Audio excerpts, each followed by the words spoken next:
ప్రార్థన అయిపోయిందండి. అయిపోయింది గురుగారు. మరి కూడా ప్రార్థన అయిపోయింది. ఓకే. మనం మళ్ళీ కొత్త పాఠాలకు వెళ్ళేటప్పుడు పాత పాఠం యొక్క చరవణం యథాప్రకారంగా ఒక్కసారి మనం మననం చేసుకుందాం. మీరేమో చెప్పగలుగుతారా ఇద్దరు అయినటువంటి పాఠాన్ని? విలేజ్ గారు మీరు చెప్తారా ఏమైంది, ఎన్ని స్టెప్పులు, ఎట్లా? చెప్పలేదు గురుగారు. ఉమ్. శ్రీదేవి గారు చెప్తారు, అరవల్లి గారు సూత్రాలు అంత సామర్థ్యం లేదు. సూత్రాలు ఒక్కటి అయితే చెప్పగలను కానీ మీ అంత వివరంగా చెప్పడం అయితే రాదు.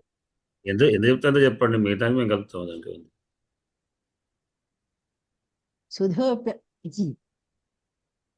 సుధి సుధి ఉపాస్యకి శుద్ధుపాస్యకి ఇకో ఎనచి సూత్రం ప్రకారం ఇక్కులకు యనాదేశం ఆదేశం అవుతుంది. సప్తమి చేత విధించేటప్పుడు వర్ణాంతరం చేత కూడుకున్నచో పూర్వధిక ఏకారానికి ఉకారానికి వర్ణమును గుర్తించి ధకారోత్పత్తి ప్రకారం వస్తుంది. ఇకో ఎనచి సూత్రం ప్రకారం ఇక్కునకు అచ్చు పరమగునప్పుడు ఎన్ ఆదేశమగును. ఇకహ ఎన్ అచి అని పద విభాగం చేస్తున్నాము.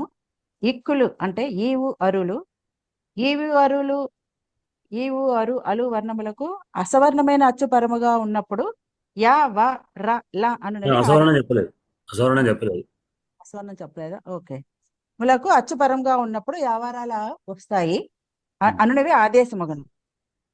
తస్మిన్నది నిర్దిష్టే పూర్వస్య అనేది అంటే తస్మిన్ సప్తమి ప్రకారం ఎన్ అచి చకారాంతలింగ సప్తమి ఏకవచనం ఉదా సుధి ఉపాస్య, సుధి ప్లస్ ఉపాస్య అన్నప్పుడు సప్తమి వచ్చినప్పుడు ఉ ద ఈ శుద్ధ్యుపాస ఉ అచిపరే సంహితాయాం ఇక్కుల స్థానంలో అచ్చుల పరముగా ఉండగా ఎన్నుల ఆదేశముగా వచ్చును అని చెప్పుకున్నాము.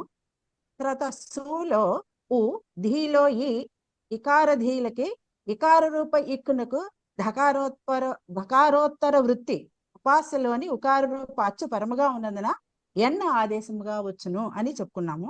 తర్వాత తస్మిన్నితి నిర్దిష్టే పూర్వశ్చాత్ రోత ప్రకారంగా ఆదేశములు వచ్చు స్థానమునకు ఆదేశ సూత్రం నందు ఏ ప్రత్యహారము సప్తమి విభక్తి చేత అంటే అచి చెప్పబడుతుందో అప్పుడు అది పరంగా చెప్పబడుతోంది. అంటే తస్మిన్ సప్తమి చేత కార్యము వర్ణాంతరము చేత కూడుకున్నప్పుడు పూర్వవర్ణముగా గుర్తించాలి అని అనుకున్నాము. అచ్ పూర్వవర్ణంగా చెప్పబడుతోంది. ఆదేశ స్థానానికి పరమగు వర్ణానికి మధ్యలో మరొక వర్ణం ఉండకూడదు. సుధిలో ఉకారానికి ఈకారానికి మధ్యలో భకారము స్ ఉ ధీ ఈ. ఇక్కడ పై సూత్రం ప్రకారము ఆదేశానికి అవకాశం లేదు కనుక యనాదేశానికి అవకాశం ఉన్నది అని చెప్పుకున్నాము. ఉపాస్యలో ధకారోత్తర వృత్తి ఈకార రూప ఎక్కునకు ఉపాస్యలోని వర్ణాంతర వ్యవహితముగా ఉన్నందువలన అంటే మరొక వర్ణం చేత అంతరాయం లేకుండా ఉన్నందువలన ఇకో ఎనచి వర్తిస్తుంది. తర్వాత స్థానేంతర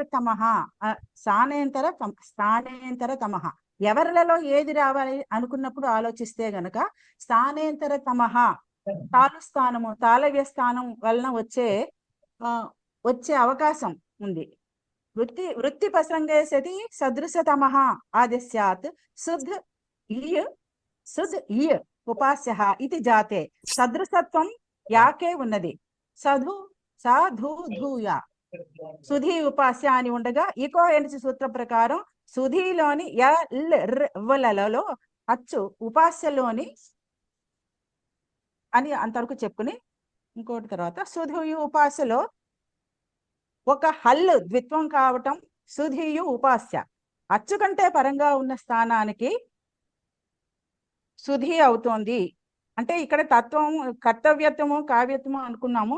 తత్వం ఇది కాదు. విశేష న్యాయములు సామాన్య న్యాయముగా ఖండించబడుతున్నాయి. తర్వాత ఇంతవరకు రాశానయ్యా.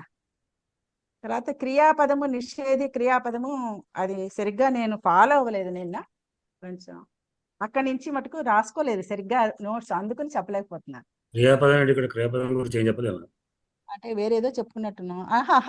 అది నాలుగో శ్లోకంలోకి వెళ్ళిపోయాను. నాలుగో రఘువంశంలో ప్రధాన రఘువంశంలోకి వెళ్ళిపోయాను. నోట్స్ ఇలా కంటిన్యూ అయిపోవడం వల్ల ఇది కన్ఫ్యూజన్.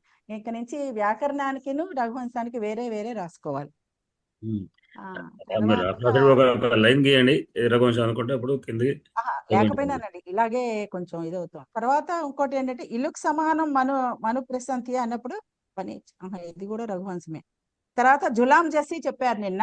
తాళవ్య సకారము అని చెప్తూ ఢల్లులకు అంటే యుభాయ్ చడ్ ఝర్స్ జబర్దస్త్ అనేది ఝర్ష్కి ఝబాలు జబరదల వర్ణ తృతీయ వర్ణాలు వస్తాయని చెప్పుకున్నాము.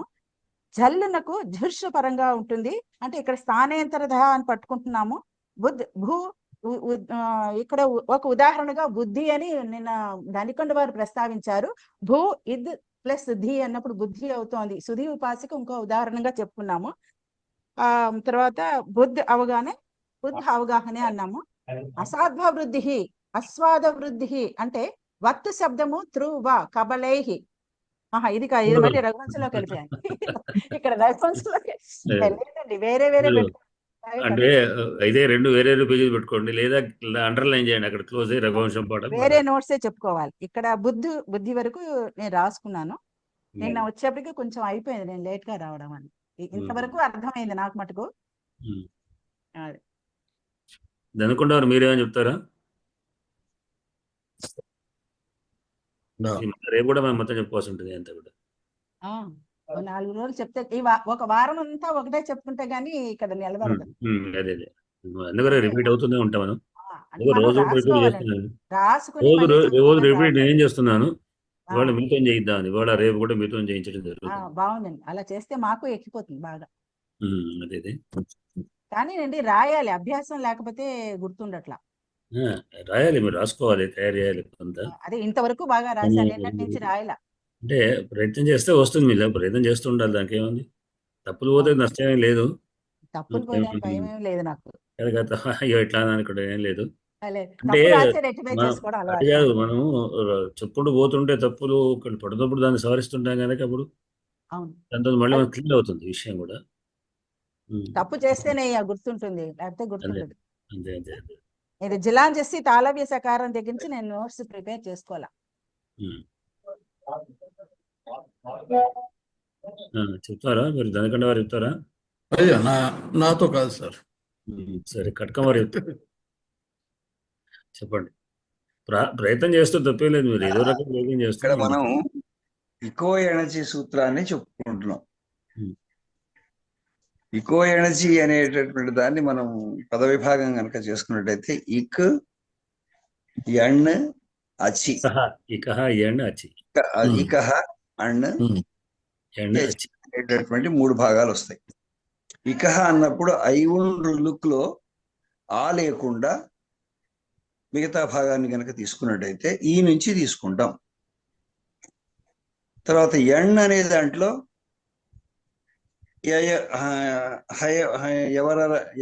యవరాలు వస్తాయి. తర్వాత ఇక్కడ మొదటిది ఇకహ అనేది ప్రథమ విభక్తి, షష్ఠీ విభక్తిలో వస్తుంది. ప్రథమ ఏకవచన షష్ఠీ విభక్తిలోకి వస్తుంది. ఎణ్ అనేటటువంటిది ఎరలవ అనేటటువంటి ఎణ్ అనేటటువంటి పదం వచ్చేసి అది పరే, అది పరస్య అంటే పంచమి విభక్తిలోకి వస్తుంది. పరస్య అన్నప్పుడు షష్ఠే కదా. ఇకహ ఎణ్ ప్రథమ విభక్తి, అచి సప్తమి అనేది సప్తమి విభక్తి. అది స్థానే ఇకహ స్థానే ఎణ్ పరస్య అచి సప్తమి విభక్తిలోకి వస్తుంది. ఆదేశం అనేది ఆదేశం, ఎణ్ అనేది ఆదేశం. రైట్, పరస్య రాసుకున్నాం, పరే అనేది రాసుకున్నాం. అచ్చిపరే. అయితే ఇందులో దీనికి మనం ఒక ఎగ్జాంపుల్ తీసుకున్నది ఏంటి అంటే సుధి ఉపాస్య అనేటటువంటి దాన్ని తీసుకున్నాం. ఈ సుధి ఉపాస్య అనేటటువంటి దాంట్లో ఏ రకమైనటువంటి సంధి ఏర్పడుతుంది అని తీసుకున్నప్పుడు సుధిలో సుధి అని దాన్ని విడదీసుకుంటే సా ప్లస్ ఉ ధా ప్లస్ ఈ అంటే చివరిలో ఈ ఉంది ధాకు అనుబంధం. తర్వాత ఉపాస్య ఉంది అవతల. ఉపాస్య అనేటువంటి ఊ ఉంది. అంటే ఎక్కడ సంధి ఏర్పడుతుంది అని తీసుకున్నప్పుడు మనకు ఇందులో తస్మిన్ మధ్యే అనేటటువంటిది ఒక సూత్రం చెప్పుకున్నాము. అంటే చూకు సాకు ఊకు మధ్యలో ఇక్కడ ధ అనేటటువంటి హల్లు ఉంది కాబట్టి సు దగ్గర సంధి ఏర్పడే అవకాశం లేదు. అది కాబట్టి ఖచ్చితంగా అది ధీ తర్వాతనే ఈ అచ్చు ఉంది కాబట్టి ఇక్కడే సంధి అవకాశం ఉంది. కాబట్టి ఇక్కడ సుధి అనే ఉపాస్య అనే దానికి ఏ రకమైనటువంటి సంధి ఏర్పడుతుంది అనేటటువంటిది మనం తీసుకుంటాం. ఇప్పుడు ఇందులో ఏం చెప్పారు? ఎర్ర వస్తుంది అని చెప్పారు. ఎర్ర అన్నప్పుడు ఏంది? ఎర్ర లవాలు ఎండ వస్తుంది. ఎండ అన్నప్పుడు ఎర్ర లవాలు వస్తవి. ఎర్ర లవలలో ఇక్కడ ఏది వస్తుంది అన్నప్పుడు మనకు స్థానాయంతర తమహ ఈ కారం ఉంది కాబట్టి యకారం మొదలు స్థానాయంతర తమహ అనేటటువంటిది రూల్. స్థానాయంతర తమహ అంటే ఇక్కడ మనం సుధిలో ఈ ఉంది కాబట్టి ఈ ఉండేటటువంటిది ఏవి? ఇచు యశానాం అని తీసుకుంటాం. యశానాం తాలుహు అంటే తాళవ్యంలో ఉన్నటువంటి ఈ చు అంటే చవర్గము, యా శా అంతవరకు వస్తాయి. కాబట్టి ఇందులో అక్కడ ఎర్రలవల్లలో ఉన్నటువంటి యా మాత్రమే ఈ తాళవ్యానికి సంబంధించింది. కాబట్టి యానే వచ్చే అవకాశం ఉంటుంది. రా లావా వచ్చే అవకాశం లేదు. అక్కడ కొట్టేసుకుంటాం మనం. కాబట్టి శుద్ధ యు ఉపాస్య అని చెప్పుకున్నాం. తర్వాత ఇక్కడ ఒక ఏమిటి అంటే గజడ దబలుగా మారేటటువంటి అవకాశం ఉంది. కాబట్టి ఇక్కడ రెండు అవకాశాలు ఉన్నాయి. వికల్పంగా ధ అనేటటువంటిది దాగా, ధ అనేటటువంటిది ధ రెండవ ధ కూడా వచ్చే అవకాశం ఉంది. ఈ రెండవ ధ అనేటటువంటిది గజడ దబల సూత్రం ప్రకారంగా అది సరళ అల్ప ప్రాణం అవుతుంది. సుధు ధు యు. ఇప్పుడు దిత్తం చేయండి. అనచిచ సూత్రం దిత్తం చెప్పాక మీరు దానికి పోవచ్చు. అనచి అనచిచ అనచిచ అనేటటువంటి సూత్రం. అనచిచ అనే సూత్రం ప్రకారంగా ఇక్కడ సరళమైనటువంటి గజడ దబ వచ్చే అవకాశం ఉంటుంది. కాబట్టి దిత్వమే ఇక్కడ సరళ గేళ ఏం లేదు. ఈ ధాకు ధా అతికంటే పురంగా అంటే అంతవరకు మనం చెప్పుకున్నాం. అక్కడ వికల్పంగా ధాకు దావత్తు రాసుకోవచ్చు, రాసుకోకుండా కూడా సుధి ఉపాస్యాన్ని కూడా ఇంతవరకు మనం చెప్పుకున్నామండి. తర్వాత ఇప్పుడు మనం కొత్త పాఠం చెప్పుకుంటాం. అయితే ఇక్కడ నాకు సందేహం, మధ్యలో అసలు ఈ సంధి మాట్లాడేటప్పుడు విభక్తుల సంగతి ఎందుకు వచ్చింది? విభక్తులతో ఏం సంబంధం ఇక్కడ? విభక్తులతో సంబంధం ఏంటంటే ఇప్పుడు విభక్తులతో ఎందుకు సంబంధం వచ్చింది అంటే అన్ని మనం విభక్తులకు ఒక్కొక్క దానికి రూల్స్ రాసుకున్నాం. ఏం రాసుకున్నాం అంటే ప్రథమ విభక్తి వస్తే ఎలా చెప్పుకోవాలి, షష్ఠి విభక్తి వస్తే ప్రథమ విభక్తి వచ్చినప్పుడు ఆదేశము అని చెప్పుకోవాలి. ప్రథమ విభక్తిలో ఉన్నది ఆదేశం అవుతుంది అని చెప్పుకోవాలి. అలాగే సప్తమి విభక్తి అంటే పరే అని చెప్పుకోవాలి. షష్ఠి విభక్తిలో స్థానే చెప్పుకోవాలి. పంచమిలో పరస్య చెప్పుకోవాలి. తృతీయలో యోగే చెప్పుకోవాలి. కాబట్టి అక్కడ ఎందుకు చెప్పుకుంటున్నాము ఈ విభక్తి అంటే అది ఏ ఆదేశంగా వస్తుంది, ఏది ఆదేశంగా వస్తుంది, ఇందులో ఏది యోగం అవుతుంది, ఏది స్థానం అవుతుంది, ఏది పర అవుతుంది అనేది తెలుసుకోవడం కోసం విభక్తి. సూత్రాన్ని అర్థం చేసుకున్నాడు కొరకు విభక్తుల జ్ఞానం కావాలి. అది అంటే మన వృత్తితో సంబంధం లేకుండా సూత్రం వినగానే సూత్రంలో ఉన్నది ఏమిటి అని మనకు అర్థం కావడానికి కొరకు ఆ సూత్రంలో ఉన్న పదాల యొక్క విభక్తులను తెలిస్తే వెంబడే సూత్రం అర్థమవుతుంది. ఇకో ఎణచి అన్నప్పుడు ఇకహ, ఎణు అచి అన్నప్పుడు ఇకహ షష్ఠీ విభక్తి, ఎణు ప్రధాన విభక్తి, అచి సప్తమి విభక్తి. షష్ఠీ విభక్తి ఏం చెప్పుకోవాలి? స్థానే చెప్పుకోవాలి. ఇకహ స్థానే, ఎణు ఆదేశ, అచి పరే, సప్తమి విభక్తి పరే అని మనం తీసుకుంటే ఇక స్థానే ఎణ్ స్యాద్ అచి పరే. ఇక్కు యొక్క స్థానమునందు ఎణ్ ఆదేశంగా వస్తుంది. ఆదేశం అంటే ఇక్కులు పోయి ఎణ్ణులు వస్తాయి. ఎప్పుడు దానికి ఇక్కులకు అచ్చుపరంగా ఉంటే అనే అర్థం మనం ఎక్కువ చదవగానే అర్థమవుతుంది.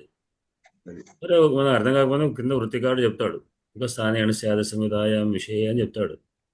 అని మనకు ఇది అర్థం చేసుకున్నా ఎక్కువకపోయినా మళ్ళీ మనం ఎప్పుడైనా కూడా మనం అనేకమైన విషయాలు చదివినప్పుడు ఒకసారి మళ్ళీ మన సూత్రాన్ని ఈ సూత్రం ఏం చెప్పింది అన్నప్పుడు మన వృత్తి జ్ఞాపకం లేకపోయినా సూత్రం జ్ఞాపకం ఉంటే సూత్రంలో ఉన్న విషయం మనం టకటగా తెలుస్తుంది. అంటే సూత్రం చదువుకునే విధానాన్ని మనం ముందుగా చెప్పుకుంటున్నాం. ఎందుకంటే సంధి ప్రకరణలోకి ప్రవేశిస్తున్నాం కనుక ప్రతి సూత్రం యొక్క విధానం ఇట్లా ఉంటుంది. దాదాపు మనం 5 విభక్తులు చెప్పుకున్నాం. ఒకటి ప్రధాన విభక్తి అంటే ఆదేశం, షష్ఠీ విభక్తి అంటే స్థానే, స్థానం ఏదైతే ఉందో ఆ స్థానం షష్ఠీ విభక్తి చెప్పుకుంటాం. దాని ఆదేశం ఆ స్థానానికి ఎదురుగుండా ఉన్నది పరంగా ఉన్నటువంటిది దాన్ని సప్తమ విభక్తితో చెప్తాం. వచ్చే ఆదేశం ప్రధాన విభక్తి.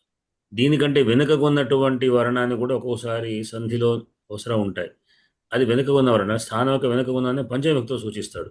పంచమి పరస్య. పంచవిభక్తి సూచిస్తే స్థానం కంటే వెనుక వర్ణం, స్థానం కంటే తర్వాత వర్ణాన్ని సప్తమ విభక్తితో వర్ణిస్తాం.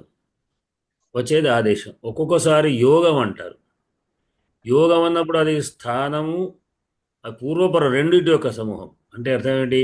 అది పూర్వంగా ఉండవచ్చు, పురంగా ఉండవచ్చు. అంటే సప్తమి అక్కడ నిజానికి పంచమో లేదా సప్తమి చెప్పాలి. తృతీయ విభక్తి వచ్చినప్పుడు లేకుండా రెండింటి కలుపుకున్నటువంటిది అనమాట అది. అంటే ఎటు ఉన్న ఆదేశంగా వచ్చేటువంటిది మనకు హల్సంధిలో వస్తుంది. ఇప్పుడు అవసరం లేదు. అక్కడ ఏంటంటే మనకు అప్పుడు పూర్వమా పరమా అనేది అది ఉంటే చాలు. అది ఎటున్నా అక్కడ ఉంటే డేంజర్ అనమాట. అంతే. ఇది ఆ స్థానంలో మార్పు వస్తుంది అనేది. అయితే సార్ ఇక్కడ శృతి ఉపాస్య అన్నప్పుడు అక్కడ ఏ విభక్తి ఉన్నదని అక్కడ కాదు, సూత్రార్థం చేసుకోవడానికి. సూత్రంలో సూత్రార్థం చేసుకోవడం, సూత్రాన్ని అర్థం చేసుకోవడం, మేము అన్ని సూత్రార్థం చేసుకోవడానికి ఆ విధానం చెప్పాం. శృతి ఉపాస్య అనేది ఒక ఉదాహరణ. ఇప్పుడు మనం నిజానికి మనం చెప్పేటువంటి రూప సాధనే ప్రధానం. దీంట్లో సూత్రాలను వర్షం తీసుకోవడం మన ముందు సుధి ఉపాస్య దగ్గర మొదలు పెట్టుకొని అప్పుడు ఇకో అనేది స్థానంతరమా తస్మిన్ అనచిచ జలాం చేసి అనేటువంటి సూత్రాలు వరుసగా చెప్పుకుంటూ వస్తున్నాం. అంటే ఈ సూత్రం ద్వారా ఇది మారుతున్నది. అంటే మీరు ఒక విగ్రహాన్ని తయారు చేస్తున్నారు. దానికి కావాల్సినటువంటి ఏవేవి ఈ నియమాలు ఆ నియమాన్ని పాటిస్తూ దాన్ని చివరికి చేస్తున్నాం. కనుక ఏమేం చేయాలి, ఎట్లా కొలతలు, ఎట్లా అది అనేటువంటి ఒక చెక్కుతున్నాం దాన్ని. చివరికి ఒక రూపం వచ్చేస్తుంది. ఇక్కడ రూపం శుద్ధ్యుపాస్య అనే రూపంకు సుధీ ప్లస్ ఉపాస్య శుద్ధ్యుపాస్య అయింది. ఎట్లా అయింది, నియమాలు ఏమిటి అన్నప్పుడు మనం తీసుకుంటున్నాం. సుధీ ప్లస్ అంటే సరిపోదు. క్షణాదేశమే కాదు, ఇంట్లో అనేక సందులు ఉన్నాయి. 3 సందులు ఉన్నాయి, 3 సందులు ఉన్నాయి. ఇంకా కూడా సందులు వస్తాయి. ఇంకా వేరే నియమాలు కూడా సందులు కూడా వస్తాయి. ఇక్కడ మనం చెప్పుకునే విధానం మళ్ళొక్కసారి నేను చెప్తున్నాను. మొత్తం కూడా అంటే మీకు కొంత చెప్పడం ద్వారా మీకు కొంత అర్థమైంది కానీ తెలిసింది. దాని ద్వారా ఇంకొంత అర్థమవుతుంది. కరెక్ట్గా చెప్పేది. ఇప్పుడు మీరు సూత్రాలు పక్క పెట్టండి. ముందు మన శృతి ఉపాస్య అని తీసుకుందాం. అంతే. రూప సాధనే ప్రధానం. శృతి ప్లస్ ఉపాస్య అని ఉండగా ఇక్కడ ఇకోయన చేయన సూత్రం ప్రకారం సూత్రంలో ఏం చెప్పబడో చెప్తాం మనం. శృతి ప్లస్ ఇకోయన సూత్రం ప్రకారం ఇక్కునకు అచ్చుపురంగా ఉంటే ఎండ ఆదేశంగా వస్తుంది అని చెప్పడం వలన ఇక్కునకు అచ్చుపురంగా ఉంటే ఎండ ఆదేశంగా వస్తున్న సూత్రం చెప్పడం చేత ఈ శృతిలో ఏవేవి ఇక్కులు ఉన్నాయి, ఏమేమి అచ్చులు ఉన్నాయి. ఇక్కునకు అచ్చుపరంగా ఉంటే ఏనాదేశం వస్తుంది అన్నప్పుడు సూలో ఉకార రూప ఇక్కు. ఇక్కంటే ఏమిటి? ఈ ఊరులు కదా. ఉకారం సుధీలు సు అనే ఉకారం ఎక్కువ ఉంది. దానికి ధీలు ధకారోత్తరవర్తి ఈకార రూప అచ్చుపరంగా ఉంది కనుక ఇక్కడ రావచ్చు కదా అని ఒక సందేహం. అట్లానే సుధీలో ధీలో ఈకార రూప ఇక్కునకు ఉపాస్యలు ఉకారం అచ్చుపరంగా ఉంది, అక్కడ కూడా రావచ్చు కదా. అట్లానే ఉపాస్యలు ఉకార రూప ఇక్కునకు పాద పకారోత్తరవర్తి ఆకార రూప అచ్చుపరంగా ఉంది కనుక అక్కడ కూడా అంటే మూడు చోట్ల వచ్చే అవకాశం ఉంది కదా ఎకోనిచ సూత్రం ప్రకారంగా. అంటే సూత్రాన్ని అట్లా కాదు అర్థం చేసుకోవాల్సింది అంటూ ఇంకొక సూత్రం ఏం చెప్తున్నది, తస్మిన్ నిర్దిష్టే పూర్వస్య అనే సూత్రం ఏం చెప్తున్నది, ఎక్కడైతే స్థానమునకు సప్తమి భక్తి చేత పరే అనే తస్మిన్ ఇది నిర్దిష్టే పూర్వస్య తస్మిన్ నిర్దిష్టే పూర్వస్య అనే సూత్రం ఏం చెప్తున్నది, స్థానానికి పరానికి అంటే సప్తమి చేత పరం చెప్తాం కదా. ఏదైతే పరవర్ణ సప్తమి చెప్తున్నాం కదా, కనుక సప్తమి చేత చెప్పబడేటువంటి పరవర్ణానికి స్థానమునకు మధ్యలో మరొక వర్ణం ఉండకూడదు అని నియమం. లేదా ఆ సూత్రం ఏ అర్థం చేసుకోండి, మొత్తం ఇట్లా అర్థం చేసుకోండి. పూర్వంలో ఉన్నటువంటి స్థానానికి పరంగా ఉన్నటువంటి వర్ణానికి సప్తమి చేత నిర్దిష్టమైనది పరవర్ణం. ఈ రెండిటికి మధ్యలో మరొక వర్ణం ఉండకూడదు అనే నియమాన్ని చెప్పడం చేత వీటిలో సుధీలో సు ఈ ధీ ఘోరం. కాదు, ఇందుకు మధ్యలో ధకారం ఉంది కనుక. అంటే ఉపాస చోట కూడా ఉకారానికి ఆకారం మధ్యలో పకారం ఉంది, అక్కడ కూడా రాదు.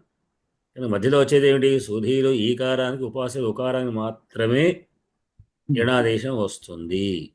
అచ్చుకు వెంటనే అచ్చే పరం కావాలి. అది వెంబడే కావాలి. మధ్యలో అచ్చుకు పరంగా అంటే అర్థం ఏంటి? మధ్యలో మరొక వర్ణం ఉండకూడదు. వాస్యలు ఉకారానికి పాలు పకారం అవుతుంది, ఆకారూప అచ్చు పరంగా ఉంది కదంటే పరం అంటే అది కాదు, పరం అంటే మరొక వర్ణం ఉండకూడదు అని ఇమిడియట్ నెక్స్ట్ సూ- ఉండాలి. ఈ సూత్రాలు ఇవి మొత్తం సంధి ప్రకారం అన్నిటికీ పనికొచ్చే సూత్రం అన్నమాట. ఇది ఈ ఒక్క ఈ కోయండికే కాదు, అవును. జనరలైజ్ సూత్రం ఇది. గుణసంధి, సవర్ణ దీర్ఘ సంధి ఏదైనా అంతే ఉంటుంది. ఏ సంధి మొత్తం హల్సందులు హల్సందులు అన్ని సందులు అన్నిటికి కూడా అదే నియమం. అవి మనం మొట్టమొదటి కనుక మనం ఇప్పుడు చెప్పుకుంటున్నాం ఆ సూత్రం అర్థం చేసుకోవడానికి. పరే అనే దానికి ఉద్దేశం ఇది అని అయినప్పుడు సుధీలో ధీలో ఈకారూప ఇక్కునకు ఉపాస్యలోకారూప అచ్చుపరంగా ఉంది గనక ఇక్కడ తస్మితి దృష్టి సూత్రం యొక్క నియమానుసారంగా ఇక్కడ యణాదేశం వచ్చే అవకాశం ఉంది. అనాదే అప్పుడు మళ్ళీ ఇంకో ప్రశ్న వచ్చింది. ఏమిటి? అంటే ఏమిటి? హయవరట లండ్లోని హా విడిచిపెట్టి ఎవరట లండ్ అంటే యావారాల 4 వర్ణాలు ఉన్నాయి కదా. ఈ 4 వర్ణాలు ఏది రావాలి? ఇక్కడ ఈ ఇకారం ఒకటే ఉంది. ఇకార స్థానంలో ఎవరాలు ఏది రావాలి అంటే అప్పుడు మనం స్థానేంతరం అని మరొక సూత్రం వచ్చింది. ఈ సూత్రం ఏం చెప్తున్నది? స్థానం ఏదైతే స్థానం ఉందో ఆ స్థానానికి వచ్చే ఆదేశానికి మధ్యలో సామ్యత్వం ఉండాలి. దాని ధర్మాలు సమాధర్మాలు కలమడాలి. ఏమి సమానత్వం ఉన్నది? యావరాలు అన్నప్పుడు మనం అప్పుడు స్థాన సామ్యం స్థానాన్ని తీసుకుంటున్నాం. ఇచేషానాంతాలు ఇకారం గురించి తీసుకున్నప్పుడు యచేషాంతాలు అన్నప్పుడు ఇకార చవర్గ యకార శకారాలు ఉన్నాయి కదా. మరి ఆదేశంలో ఏముంది? అక్కడ యకారం ఉంది కనుక ఇకారం తాలు అయి ఉంది. అది ఒకటే నియమం ప్రకారం ఇచేషాంతాలు అనే దాని ప్రకారంగా. కానీ మిగతావి రే వారాల ఎవరట్ వారాల అనేటువంటి మాత్రం వేరే వేరే స్థానాల నుంచి పుట్టినాయి కనుక వీటికి ఈ ఇకారానికి రాదు, ఒక స్థాన సామ్యత్వం లేదు. కనుక ఒక యకారం మాత్రమే స్థాన సామ్యం యకారం ఆదేశంగా వస్తున్నది. ధీలో ధీ అన్నప్పుడు ధకారం తర్వాత ఉన్న ఈకారము తొలగిపోయి ఆదేశం శత్రువత్ అని చెప్పడం చేత శత్రువులాగా దాన్ని తొలగించేసి యకారం వస్తుంది. వస్తే ఏమిటి? సుధుయు ఉపాస్య అయింది. ఇది అయిన తర్వాత ఇప్పుడు మళ్ళీ ఇక్కడ యణాదేశం అయిపోయింది. దాని తర్వాత మళ్ళీ మరొక ఆదేశం కూడా వచ్చేటట్టుగా ఉంది. ఏమిటది? అనచిచ. అనచ్చి చ అనేటువంటి 2 విభక్తులు. అనచ్చి అనే సప్తమి విభక్తి, అచ్చు భిన్నమైన అనచ్. అనచ్చు యొక్క అనచ్ అనే శబ్దం తీసుకుంటే అనచ్చి సప్తమి విభక్తి. అనచి అన్నప్పుడు అచ్చు అనచ్చైన పరంగా ఉండగా అని అర్థం. అనచ్ అంటే ఏమిటి? అచ్చు కానటువంటి పరంగా ఉండవచ్చు. అచ్చు కానటువంటి పరంగా దేనికి అంటే వెనక సూత్రం దీనికి ఈ అనచ సూత్రం కంటే పాణి చెప్పిన సూత్రాల ప్రకారంగా వెనక సూత్రంలో ప్రకారంగా ఏమనుంది? అది ఎరో నాస్కే నాస్కోవా అనే ఒక సూత్రం ఎక్కడ ఉంది. దాని ప్రకారంగా మొత్తానికి ఏదో ఒక సూత్రాల ప్రకారంగా ఇక్కడ ఎరస్థానే అచ సంహిత ఏమిటి? అచపరస్య ఎరహ ద్వే వాస్త. అచ్చు కంటే పరంగా ఉన్న ఎర్రునకు అనచు పరంగా ఉంటే ద్విత్వం వస్తుంది. ఇక్కడ ఎరహ షష్ఠీ భక్తి పంచవిభక్తి, అచహ పంచవిభక్తి. అచ్చు కంటే పరం అంటే ఏమిటి? స్థానం కంటే పూర్వవర్ణం. మనం ఏదైతే స్థానం నిర్దేశించుకున్నామో స్థానం కంటే పూర్వం ఉన్నటువంటి వర్ణము అది అచ్చుగా ఉండాలి. స్థానం ఏదైతే స్థానానికి ఆదేశం వస్తుంది ఏమిటి? ద్విత్వం ఆదేశంగా వస్తుంది. ఆ ద్విత్వం వచ్చే ఎర్ర అంటే ఏమిటి? ఎవరట నుండి శిశర వరకు అంటే దాదాపు అన్ని హల్లులు ఎక్సెప్ట్ హా. దానికంటే పూర్వం ఉన్నటువంటిది ఏమిటి? అచ్చు ఉండాలి. నియమం అచ్చు ఉంటేనే, హల్లు ఉంటే కాదు. అచ్చు ఉండాలి. దాని తర్వాత ఏముండాలి? అనచ్చు ఉండాలి. అంటే అచ్చు ఉండకూడదు.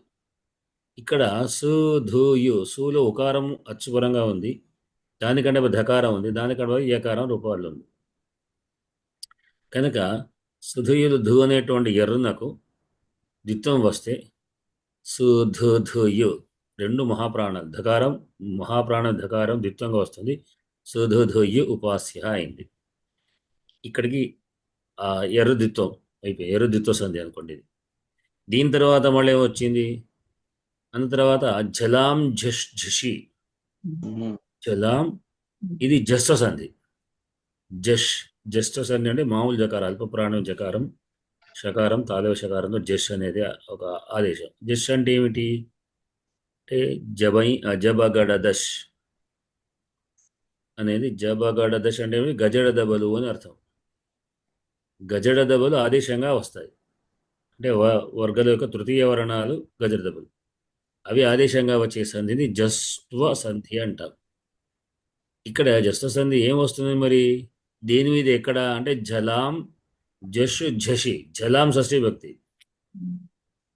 జలాం షష్ఠీ భక్తి అంటే ఏమిటి, జల్లులకు.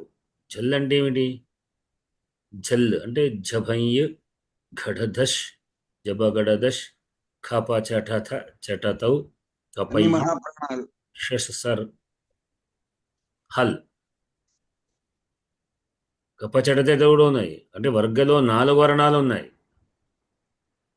ప్రథమ ద్వితీయ తృతీయ చతుర్థ వర్ణాలు, ఒక పంచవర్ణాలు లేవు, వర్గ పంచమాక్షరాలు లేవు. అట్లానే హయవరట విడిచిపెడితే ఎవరటలు దాన్ని కూడా లేవు, యావారాల లేవు, పంచమాక్షరాలు లేవు, మిగతా హల్లులు అంటే శిశుసలు వస్తాయి, హా వస్తుంది. ఇవి వీటి స్థానంలో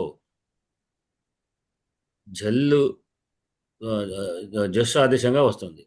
ఎప్పుడు జషి, జష్ పరంగా ఉండాలి. జష్ అంటే ఏమిటి మళ్ళా, జభయ్య ఘడధష్ జబగడదష్ అంటే వర్గ యొక్క తృతీయ చతుర్థ వర్ణాలు పరంగా ఉండాలి. వర్గ తృతీయ అంటే గజడ దబలు ఈ పరంగా ఉంటేనే ఇది జస్టు సంధి వస్తుంది. ఇక్కడ మనం ఇప్పుడు సూత్రంలో మనం ఉన్నట్టు ఉదాహరణలు ఏమున్నాయి, సుధుధుయు అన్నప్పుడు సూలో ఉకారం విడిచిపెడితే ధకారం అనేటువంటి ఒక వర్ణం జల్లునకు జల్లు అనేటువంటి జష్ పరంగా ఉంది. పక్కకున్న యకారం మాత్రం జల్లు కాదు అది, ఎందుకంటే యకారం కదా, ఈ జల్లులో జస్సులో చేరదు. అందుకని దానికి మనం ఇక్కడ చూడాల్సిన అవసరం లేదు. కేవలం 2 ధకారాల విషయంలో మాత్రమే ఇక్కడ సూత్రం చూడబడుతున్నది. మొదటి ధకారం చెల్లు, రెండో ధకారం జష్. మొదటి ధకారానికి ఏం వస్తున్నది, ద్విత్వం వస్తున్నది. ద్విత్వం అంటే ద్విత్వం కాదు, పక్క పక్కన వస్తున్నాయి రెండు అంతే. ద్విత్వం కాదు, జష్ ఆదేశంగా వస్తుంది అంతే. జష్ అంటే ఏమనుకుందాం, గజడ దబలు. గజడ దబలు అంటే ఏమిటి, తృతీయ వర్ణాలే. ఇక్కడ ఉన్నది చతుర్థ వర్ణ ధకారం ఉంది. ఈ ధకారంలోకి తృతీయ వర్ణమైనటువంటి ధకారం అంటే ఆ గజడ దబలు వస్తుంది. ఇప్పుడు మనం వస్తుంది కూడా గజడ దబలు ఏది రావాలి, మళ్ళీ ఇక్కడ కూడా 5 ఉన్నాయి సిద్ధంగా. దీంట్లో ఏది రావాలన్నప్పుడు మళ్ళీ స్థానాంతరతమ, అంటే స్థానాంతరమ కూడా మొత్తం మనకు అన్ని చోట్ల పనికొచ్చే సూత్రం ఇది. అదే ప్రకారం మళ్ళీ స్థాన సామ్యం అనుకుంటాము. స్థానాంతరం చెప్పిన అయిపోయి స్థాన సామ్యం అనుకున్నా కాదు. స్థాన సామ్య వర్ణం ఏమిటి అంటే ఈ ధకారానికి దకారం మాత్రమే స్థాన సామ్యం అయింది. గజడ దబలో ద, జబగడ దబలో ద అంటే అల్ప ప్రాణమైనటువంటి దకారం వస్తుంది. వస్తే సుధుధుయు ఉపాస్య అని చెప్పినటువంటి పాట నిన్నటి వరకు ఇక్కడి దాకా అయింది. ఇది మళ్ళొకసారి మీరు మననం చేసుకోండి. రేపు కూడా మనం దీని గురించి చూసుకుందాం. ఇవాళ ఇంకో సూత్రం చెప్పుకుంటున్నాం. ఈ సూత్రం ఏమిటి, సంయోగాంతస్య లోపః అని సూత్రం. సంయోగాంతస్య షష్ఠీ భక్తి, లోపః ప్రథమ భక్తి. లోపః అంటే ఏమిటి, మన దగ్గర చెప్పుకుందాం. లోపః అని సూత్రం, ఏం సూత్రం చెప్పుకుందాం, అదర్శనం లోపః అని రెండవ సూత్రం చెప్పుకుందాం. హలంత్యం సంజ్ఞా ప్రకరణలో మొట్టమొదటి చెప్పుకుందాం. అదర్శనం లోప అంటే ఏమిటి, ప్రసక్తస్య అదృశ్యం ప్రసక్తే అదర్శనం లోపః స్యాత్. అప్పుడే ఉన్నటువంటి కనబడకపోవడాన్ని లోపం అంటారు. చెప్తారు అంటే లోపం అవుతుంది. లోపం అనేది ఆదేశం అన్నమాట. లోపం అంటే ఏదో దాన్ని తొలగించడం అనేది ఆదేశం. దేనికి వస్తున్నది? సంయోగాంతస్య షష్ఠీ విభక్తి ఇక్కడ. షష్ఠి అంటే సంయోగాంతానికి లోపము. కానే సంయోగం అంటే ఏమిటి? సంధి. మనం ఎదురు చెప్పుకున్న సూత్రం. హలో అంతరా సంయోగ అని చెప్పుకున్నాం. 11వ సూత్రం, 12వ సూత్రం, 11. హలో అంతరా సంయోగ అంటే ఏమిటి? అజ్భిరవ్యవహిత హలహ అంటే అచ్చులతో లేనటువంటి హల్లులు. అంటే మధ్యలో అచ్చులు, జనరల్గా అచ్చు హల్లు అచ్చు హల్లు అచ్చు ఉంటాయి. పదాలు రామ అంటే రకారం ఆకారం అకారం అకారం ఇట్లా ఉంటాయి. ఎక్కడైతే రెండు హల్లుల మధ్యలో 2 కానీ 3 కానీ 4 కానీ ఉన్నటువంటి హల్లుల యొక్క సమూహంలో అచ్చులు లేకుండా కేవలం హల్లులు మాత్రం ఉంటే వాటన్నింటినీ సంయోగం అంటారు. ఆ సంయోగం ఉన్నటువంటి అంతం కలిసి సంయోగాంత పదం అంటారు. అంటే సంయోగం అంతం దేనికైతే ఉందో అది సంయోగాంతం అని ఒక అర్థం. ఇక్కడ సమాసాలు 2 రకాలుగా. సంయోగం అంతం ఇస్యత సంయోగాంత. సంయోగము అంతమందు గల పదం ఏదైతే దానికి సంయోగాంత పదం అనవచ్చు. సంయోగాంతము కలది అని ఒక అర్థం. రెండోది సంయోగం యొక్క అంతము సంయోగాంతం. అంటే సంయోగం గల దాని యొక్క చివరగా అని అన్నారు. ఇక్కడ మనకు సంయోగాంతస్య లోప అంటే సంయోగాంతానికి లోపం వస్తుంది అని సూత్రం చెప్తుంది. ఇప్పుడు మనకు మళ్ళీ ప్రశ్న వస్తుంది. సంయోగాంతం లోపం అంటే ఇంతకు చెప్పిన ప్రకారంగా షష్ఠీ భక్త్యా బౌరి సమాసమా? అంటే మొత్తం సంయోగాంతమైన పదం మొత్తానికి లోపమా? మొత్తం వర్ణం తీసేసి అంత తీసేసి లోపం చేయడం, లేకుంటే సంయోగంలో ఉన్న చివరి వర్ణానికి లోపమా అని ఈ సూత్రంలో ఉన్నదాని మీద మనకు అనుమానం వచ్చింది. మళ్ళీ దీన్ని క్లారిటీ చేయడానికి కొరకు మరొక సూత్రం మనం చూస్తున్నాం. ఆ సూత్రం ఏంటి? అలోంత్యస్య అని ఒక సూత్రం ఉంది. అలోంత్యస్య సూత్రం ఏం చెప్తున్నది? పదవిభాగం చేస్తే అలహ అంత్యస్య. అలహ అనేది షష్ఠీ భక్తి. అలహ అంటే ఏమిటి చెప్పండి? అల్లులు అంటే ఏమిటి? ఐవున్ రులుక్ ఏవోన్ ఐవోచ్ అయవరట్ లణ్ వరకు వస్తుంది. లండలో ఎట్లా అవుతుంది? అల్లు కదా, అల్లు కదా. లండ్ అంటే లకారము. ఆ ఈ ఊరు ఆ ఈ ఊ అరు అలు ఏ ఓ ఐ ఔ హ యా ప రా లా వా రా లా ఎరవల్ల మా జ్ఞా నా నా ఝ భ ధ ఢ ధ అవన్నీ వస్తాయి అల్లెలు. తప్ప రైటా? మనకు అవన్నీ కాదు. మహేశ్వర సూత్రాలు ఎక్కడ దాకా చెప్పండి. ఎవరలట్ ఎవరిలెట్ లో ఎవరలట్ వరకు వస్తుందండి. అప్పుడు అట్టు కావాలి. ఆహా, అట్టు కావాలి. లా రావాలి కదా, అల్లు. అల్లు రావాలి కదా. అల్ల మహేశ్వర సూత్రాలు మొత్తం చదవాలి. అల్లు అంటే హల్లు చివరిదండి, చివరి దాకా. శశసహ దాకా వస్తాయి. హల్లు. ఆ, సార్ హల్లు ఉంది కదా. శశసర్ హల్లు వరకే ఉందేమో. శశసర్ హల్లు దాకా వస్తాయండి. అది హల్లులో లకారం అంటే అచ్చు ఆ. ప్లస్ హల్లు ఈజ్ ఈక్వల్ టు అల్లు. మొత్తం వచ్చేస్తుంది. అన్ని వర్ణాలు. అంటే అన్ని అక్కడి నుంచి ఇక్కడ దాకా చివరి దాకా వస్తాయి. ఆ. అవును. అవి ఉండొచ్చు పోదుకో సార్ హల్లు వరకు ఉన్నట్టు హల్లు వరకు ఉన్నట్టున్నారు అల్లు అంటాం. అవును.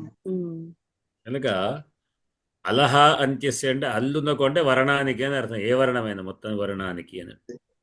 అంత్యస్య అలహ అంత్యమైనటువంటి అల్లునకు లోపం వస్తుంది అని సూత్రం చెప్తాను. సంయోగాంతం యత్పదం తదంతస్య లోప అనేది అంత్యస్య. ఇక్కడ ఏం చెప్పాను?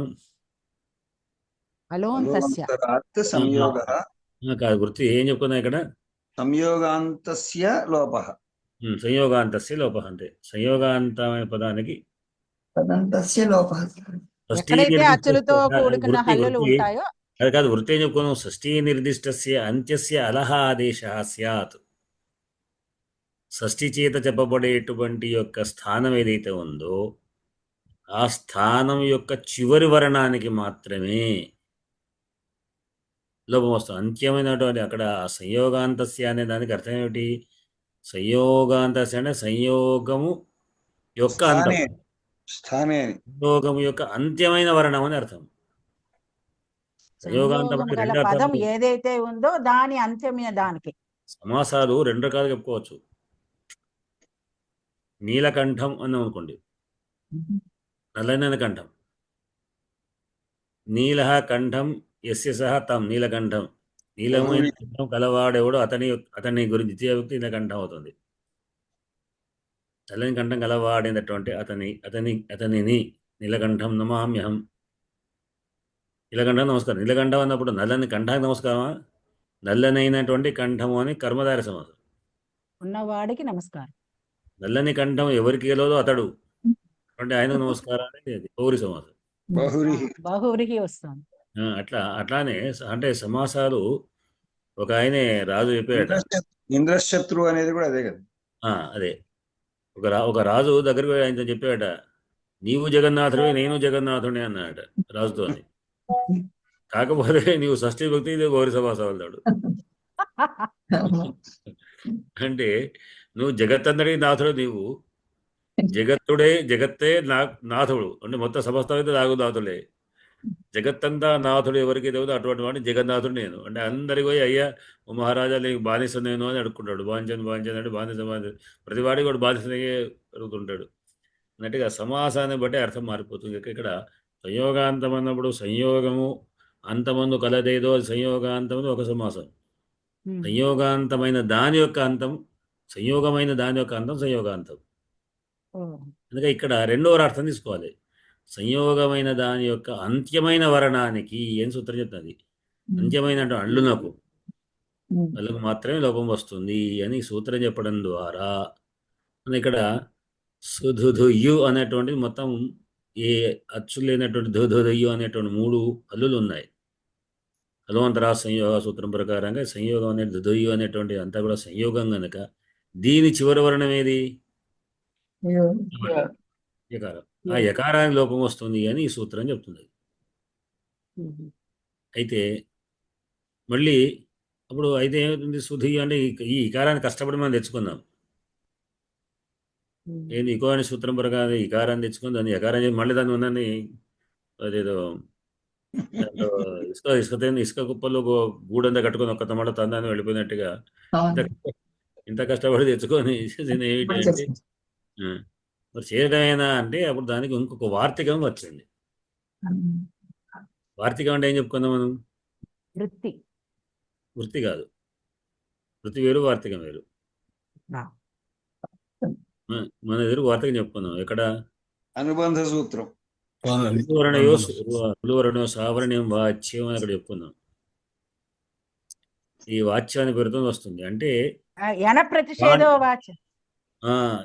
ఇది ఎనప్రతి ఇవాడ ఇప్పుడు చెప్పుకుంటారు. అది అక్కడ రుద్రవర్ణయో సావరణ్యం వాచ్యం అని చెప్పి మనం తుల్యాస్య ప్రయత్నం సవర్ణాన్ని పదవ సూత్రం తర్వాత చెప్పుకుందాం. అక్కడ అంటే రుద్రులకు సవర్ణత్వం వస్తుంది అని లేకపోయినా అంటే ఎక్కడైతే పాణిని మహర్షి రాసినటువంటి సూత్రాలు ఎక్కడైతే అనువర్తించవో అంటే ఒక్కోసారి ఆయన యొక్క ధారలో కూడా కొన్నిటిని గమనించక ఉన్నటువంటి వాటి విషయాల్లో తర్వాత వ్యాఖ్యానకారులు దాన్ని సవరిస్తూ సూత్రాలు రాశారు. ఆ సూత్రాలే వార్తి కాదు. దాదాపు దాంట్లో వాచ్యం లాంటి పదం చెప్పుకుంటాయి. యణః ప్రతిషేధ వాచ్య ఇక్కడ దీనికి నెంబర్లు ఉండవు. మిగతా వాటికి నెంబర్లు ఉంటాయి, దీనికి ఉండదు. యణః షష్ఠీ భక్తి, ప్రతిషేధ ప్రధాన భక్తి, వాచ్య చెప్పుకోవాలి. అంటే ఎన్నునకు ఈ ఏదైతే సంయోగాంతం సంయోగాంతలోపం అనేటువంటిది ఏదైతే చెప్తున్నామో అది ఎన్నునకు ప్రతిషేధం చేయబడింది.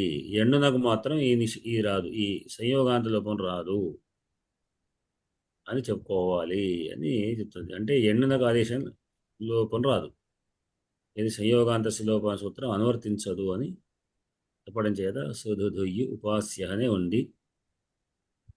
కనుక దీన్ని మనం ఇక్కడితోని ఈ రూపం అయిపోయింది. కలిపేస్తే ఏమైంది? సుధుధియు కలిపి శుద్ధ్యుపాస్య అనేటువంటి ఒకటి.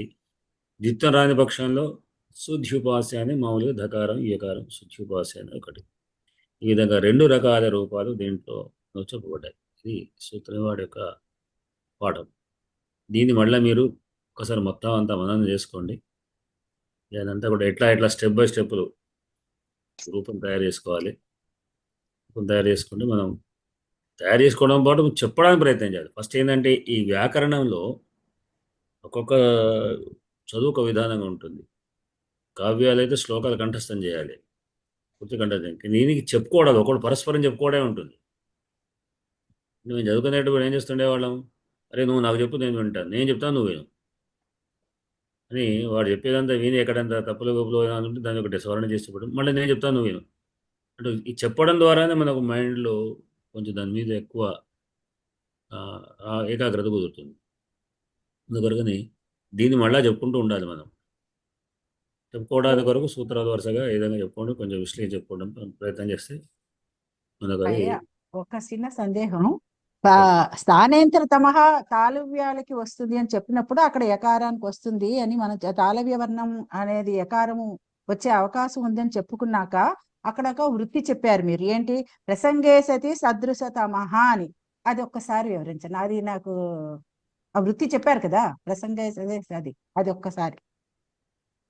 అక్కడ అనాదేశం వస్తుంది అని చెప్పిన ప్రకారంగా తస్మిర్దిష్టే పూర్వస్య అంటే ఎక్కువ స్థాన తస్మిర్దిష్టే పూర్వస్య రెండింటి యొక్క సూత్రాల సహకారంతో ఇక్కు యొక్క స్థానం అంటే సుధీలో ఈకారానికి ఉకార వర్షపరంగా ఉంది ఎణాదేశం వస్తుంది అని అక్కడ నిర్దేశం ఒక కుదిరిన తర్వాత ఇప్పుడు ఎన్నంటే ఏమిటి అంటే యవరట్ యవారాల 4 వర్ణాలు ఉన్నాయి కదా, దీంట్లో ఏది రావాలి అన్నప్పుడు జనరల్ సూత్రం ఇది. అక్కడ కేవలం శుద్ధిపాశేకనో లేకుండా ఎక్కువ నుంచి అనుబంధంగా చెప్పబడలేదు. ఇది మొత్తం మనం ఎక్కడ సమస్య వచ్చినా ఇది వస్తుంది అన్నమాట. కనుక ఇక్కడ ఏం చెప్తున్నది, ప్రసంగేసది అంటే ప్రసంగం అంటే ఈ విధంగా చర్చ వచ్చినప్పుడు ఏది రావాలనేటువంటి చర్చ వచ్చినప్పుడు అక్కడ ప్రసంగేసది సదృశ తమః అంటే ఒక్కొక్కసారి ఒకే స్థానంకు సంబంధించి 2-3 కూడా ఉండవచ్చేమో. దాంట్లో మళ్ళీ స్థానము ప్లస్ మళ్ళా ప్రయత్నాలు కూడా చూడాల్సి వస్తుంది ఒక్కోసారి. సదృశ్యంలో మళ్ళీ ఇంకా పర్ఫెక్ట్ అయిన సదృశ్యం పోలిక. ఇప్పుడు మనకు కేవలం ఇకోణిలో ఇకారం యకారం 2 మాత్రమే ఒకటికే ఉన్నాయి కాకపోతే ఒక్కొక్కసారి ఇక్కునకి ఇంకా కూడా స్థాన సమయం ఇంకో 2-3 వర్ణాలు వచ్చాయనుకోండి, ఇప్పుడు ఏది రావాలని మళ్ళీ అది వస్తుంది. రెండు తాళవ్యమే కదా అని అట్లా వస్తాయి. దాంట్లో మళ్ళీ స్థానాలు సామ్యాలు ప్రయత్నాలు ఇవన్నీ ఉన్నాయి. నిజానికి ఒక వర్ణానికి మరొక వర్ణానికి సామ్యత్వం తీసుకోవాలి అంటే స్థానమే కాకుండా ప్రయత్నాలు కూడా ఉన్నాయి. ప్రయత్నం చేస్తే ఏ వర్ణానికి సమత్వం లేదు.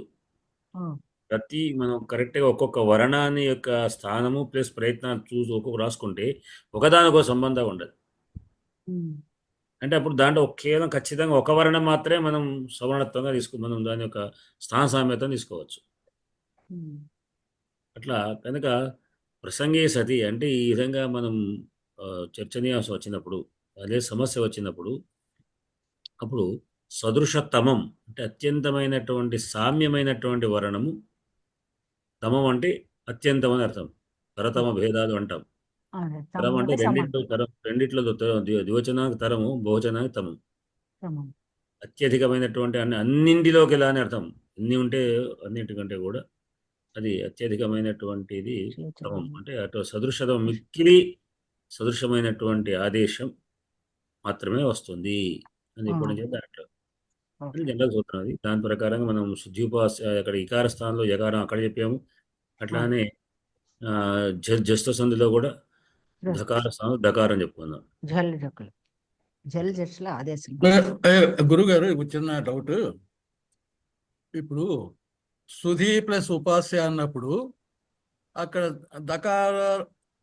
దకారం అనేది ద్విరుక్తంగా వైకల్పికంగా వచ్చింది. శుద్ధ్యుపాస్య అని కూడా వైకల్పికంగా చెప్పేయచ్చు. శుద్ధ్యుపాస్య అనొచ్చు, లేకపోతే అక్కడ జిత్వం చేసి కూడా శుద్ధ్యుపాస్య. అయితే అత్యుక్తి అనే పదం ఉన్నది అనుకోండి, అతి ప్లస్ ఉక్తి అన్నప్పుడు అత్యుక్తి అయింది, అక్కడ కూడా యణాదేశం వచ్చింది. ఇక్కడైతే ఈ వైకల్పికంగా తకారానికి జిత్వం వచ్చే అవకాశం లేదు, రాదు కదా. అంటే ఎందుచేత ఇక్కడ ఈకారం దీర్ఘాక్షరం రాబట్టే వచ్చిందా? ఎక్కడ దీర్ఘాకారం? సుధి సుధి అనేది దీర్ఘం చెప్పలే ఇక్కున కోణం అంది. ఈ అనేది ఒక వర్ణము ఉమ్, మన ఎదురు చెప్పుకున్నాం. ఒక వర్ణం 18 వర్ణాల కింద లెక్క. ఇక్కడ అవరణ ఇవరణ అని చెప్తాము, హ్రస్వకారం దీర్ఘకారం చెప్పదు. ఒకవేళ అటువంటి హ్రస్వమి దీర్ఘం లోతం కాదంటే అత్తు తపరగా చెప్పుకోవాలి. అత్తు అని చెప్పుకోవాల్సి వస్తుంది, ఇత్తు అని చెప్పుకోవాల్సి వస్తుంది. ఇత్తు ఇక్కడ చెప్పలేదు. అక్కడ అన్నంటే అకారం ఇకారం ఉకారం అంతే. అకారం అంటే 18 అకారం అంటే హ్రస్వ దీర్ఘ పృతాలు 3 వస్తాయని అర్థం. ఓకే. మూడు ఉన్న స్థానం అంతే. ఉమ్, అత్యుక్త ఇప్పుడు అత్యుక్తమా ఇప్పుడు చెప్పారు కదా. అత్యుక్తి, అత్యుక్తి అన్నప్పుడు ఏం అనుమానం వచ్చింది మీకు? అతి ప్లస్ ఉక్తి అత్యుక్తి అయింది. తావత్ అక్కడ అక్కడ యనాదేశమే వచ్చింది. అవును వచ్చింది. ఆ, నాకు తావత్ ఇవ్వం కదా అని. అక్కడ తావత్ ఇవ్వట్లేదు మనం, వైకల్పికంగా కూడా రాదు. ఉమ్. అది ఇక్కడ అనచిత అటపరస్య యరహ ద్వేవాస్త నత్తోచి, అక్కడ అత్యుక్తి కూడా అనొచ్చు. అనొచ్చా? మనం ప్రయోగించడం లేదు. చాలా ఉమ్. వాటిలో ఇప్పుడు మీకు ఉమ్, సంస్కృత డిక్షనరీ వెతికి చాలా వాటి ఇత్తులు కనబడతాయి. ఉమ్, మనకి ఎక్కువ ప్రయోగాలు కనబడవు. నేను అదే చాలా ఈ చిత్రలేఖ నేను చాలా కన్ఫ్యూజ్ అవుతాయి. దిత్తలు ఎందుకు వస్తాయని అనుకుంటున్నాను. కానీ చాలా వాటికి దిత్తాలు కనబడతాయి వాటికి మనకు ఉన్నటువంటి దాంట్లో. అట్లా నిన్న మీరు ఒకటేదో అన్నారు, ఏమిటి మనం నిన్న చెప్పుకున్నాం కదా అట్లాంటిది. బుద్ధి. కానీ స్వైరం మాత్రం బుద్ధిది. లేదు. బుద్ధి స్వైరం అన్నారు. మాత్రం ఏదే? ఉంటున్నారా? నిన్న ఒకటి అయ్యా, స్వైరం ఎక్కడ చూశారు? పూర్వజంలో నాకు తెలియదు. స్వైరం స్వైరం స్వైరం మాత్రం నేను చూసిన పుస్తకాల్లో లేదు. మరి అదే, మీరు అదే. ఏ పుస్తకాల్లో చూసారో లేదు, నాకు తెలియదు. అదే, నేను ఎక్కడ ఆధారం లేదు మీకు. అందుకొరకే డిక్షనరీ ఒకటి పెట్టాను, ఫోటో పెట్టాను, మీరు చూసలేదు. దాంట్లో ఆ డిక్షనరీలో స్వైరా అనే పదానికి అర్థం చెబుతూ కింద మనం చెప్పిన శ్లోక ఉదాహరణ తీసుకున్నాడు.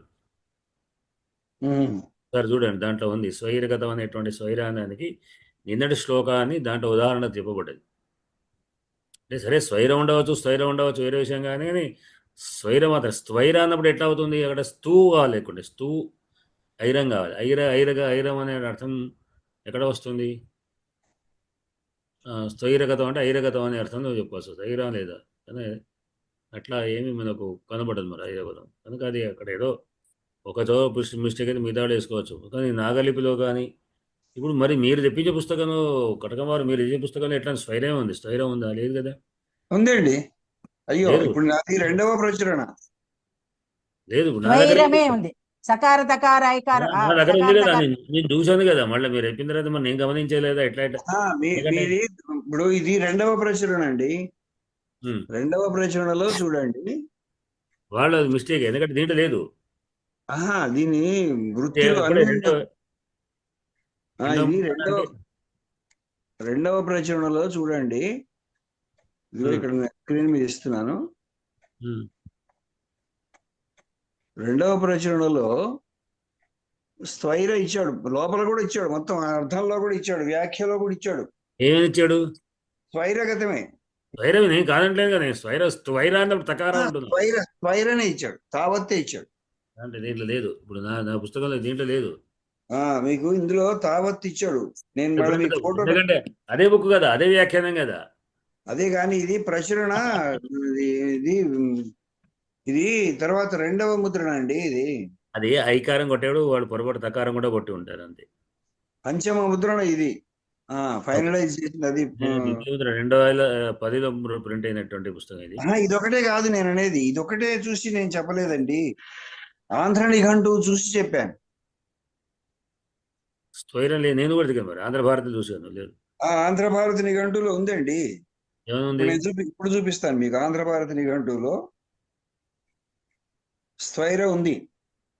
స్వైర అంటే ఏమన్నది? ఇదే సేమ్ విచ్చలవిడిగా తిరగడము అనే అర్థంతో ఇచ్చాడు.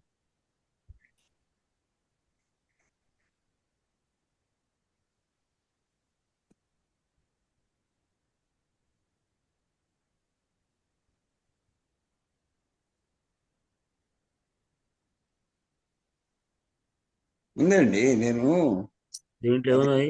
ఈ పదమే లేదు అని వచ్చింది. ఇదిగో చూడండి, ఇది ఆంధ్ర భారతి నిఘంటువు స్వైర స్వతంత్రుడు సోమరి. మీకు చూపిస్తాను. మరి అదే అదే అదే నాకు ఇక్కడ స్వైర కొడితే వస్తలేదు. ఇక చూడండి, ఇప్పుడు నేను కొట్టానా లేదా ఆంధ్ర భారతి నిఘంటువులని? అవును. స్వైర అంటే కింద అర్థం చూడండి. సోమరి. ఆ. సోమరి స్వతంత్రుడు, స్వైర స్వతంత్రంగా స్వైరా స్వైరా ప్రవర్తించుకోవాలి. కాదు, స్వైరా కాదు, స్వైరకు. స్వైర అంటే అది స్వైర. వచ్చింది. ఆ, హాయ్. స్వైరా అది తకారం చెప్తున్నాను. తకారం ఉందా లేదా అని చర్చ. ప్రకారం ఉందండి అయ్యా, నేను చెప్పేది అది. నాకు ఇది- కొట్టే వస్తుంది మరి అది. లేదనే ఇప్పుడు వస్తుంది. అది స్వైర, అక్కడ తకారం లేదు కదా, స్వైర అయ్యో, అనేది ఉంది. తకారం ఎందుకు అంటే లేదండి? తకారం ఉంది, లేని పదమే సకార కరెక్ట్ అని తకార. నేను చెప్తాను. తకారం తకారం అనేది లేని పదమే ఉన్నది కరెక్ట్ నేను అని నేను చెప్తాను. రాసినట్టు. తకారం తకారం లేని లేకపోవడం. ఫోటో పెట్టండి. అది స్వైరమేనా? అది స్వైర. తకారం అది ఉందయ్యా. మీరు చూపించింది స్వైర. స్వైర స్వైరా విహారం మరి. కూడా అదే ఆ, ఉంది దిగువన గురుగారు. దేవుని చూడండి. స్వైరా చెప్తాను, మీరు స్వైరా చూపిస్తారు. స్వైర విహారం కూడా అదే ఉంది. అడ్డు లేదు, అది తకారం మీకు- ఉంది. అది కాదు, మీకు ఇప్పుడే స్క్రీన్ షాట్ పంపిస్తాను ఆ దీన్ని. మొత్తం పదానికి కూడా అదే ఆ, ఉంది ఆ, గురుగారు. ఆ, ఆ. ఉందండి, మీకు సకార ఇప్పుడే- తకార ఐకార వకార అయ్యా. ఐకారంలే ఉంది దాంట్లో. స్వైర విహారానికి ఉమ్. స్వైర ఇప్పుడే పదం మీకు- ఇది కాదు. నేను ఎందుకంటే నేను ఇప్పుడు కాదు, దాదాపు 20-30 ఏళ్ళ నుంచి పాఠం చెప్తాను. అంతకుముందు చెప్పేది ఈ పాఠాన్ని. అయ్యా, ఇప్పుడు మీకు ఇప్పుడు మా సంస్కృతం నేర్చుకున్నాం, దానిలోకి పంపించాను చూడండి. తావత్తున్నదే. ఉమ్. అయ్యా, ఇప్పుడు ఒక సందేహం. చెప్పండి. ఇప్పుడు ఇది కానివ్వండి, ఈయన ఇది కానివ్వండి, ఇది కానివ్వండి, ఇది కానివ్వండి. ఇది సందేహాల తర్వాత ఇప్పుడు ఇది కానీ మీకు- అక్కడ మీరు ఇచ్చింది ఇప్పుడు పెట్టింది స్వతంత్రుడు సోమరి అనేటువంటి దానికి అది స్వైరైనే కానీ స్వైర తకారం నాకు కనబడలేదు అంట. స్వా ప్లస్ ఈరా ఉంది ఇప్పుడు నేను చూడండి. పంపించాను చూడండి. అదే చూస్తున్నాను, అదే చూస్తున్నాను అదే కదా. సార్, అందులో అదే స్వైర చూస్తున్నాను, ఉంది. అదే చూస్తున్నాను. మీరు చూడండి, దాంట్లో స్వా ప్లస్ ఈరా ఏమవుతుంది, అక్కడ కింద కూడా ప్లస్ కలిపారు. తకారం ఎక్కడ ఉంది? స్వా ప్లస్ ఈరా ప్లస్ అచ్చు ఉంది. ఇప్పుడు నేను తకారం లేదు. పంపించిన మీరు పంపించిందానే నేను చూపిస్తున్నాను, నేను చదువుతున్నాను. నేను స్ట్రైర్ కూడా చూశాను, నేను చూపిస్తాను. అది వేరే పంపండి. ఇది ఇందులో అయితే లేదు. ఇందులో లేదు. అదే. తావత్తు ఉన్నది నేను పంపిస్తాను. నేను చూశాను కాబట్టి అంటున్నా. అది సరే, ఇవాళ కాబట్టి రేపైనా పంపిస్తాను. సరే పర్వాలేదు. అది అంటే నేను అది దాని మీద స్క్వైరాళ్ళు అంటే ఒకవేళ చేసుకోవద్దు అని అంటే టూ ప్లస్ ఐరా స్క్వైర్ అయితే అప్పుడు వ్యుత్పత్త్యర్థం తేడా వచ్చి ఉండాలి కనీసం.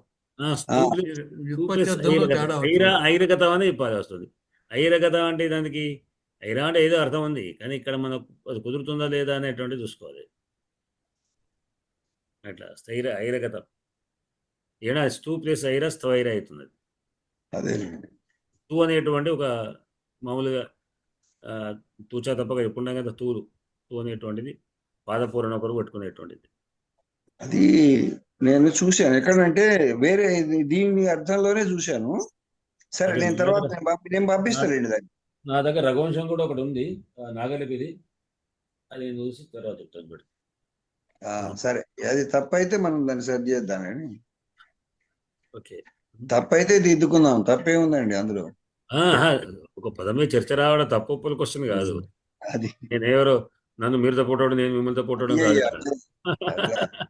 తప్పు మీరు చూసినన్ని మేము చూడలే కదా, మాకేం తెలుసు. ఇదేదో నిఘంటువు పట్టుకొని చూస్తున్నాం తప్ప. అంటే తప్పుకోవడం ఒక పదమే చర్చ వచ్చినప్పుడు కరెక్ట్ అయినా కాదా అనేటువంటి దాని మీద మనం చూస్తుంటాం. సరే, తర్వాత మనం కంటిన్యూ చేద్దాం తర్వాత. ఇది ఇవాళ రఘువంశం పాఠం ఆపేద్దాం. ఆవిడికి ఇవాళ రఘువంశం పాఠం ఏమీ లేదు. అయ్యా, నేను ఒక చిన్న పాయింట్ అడగనా? చెప్పండి.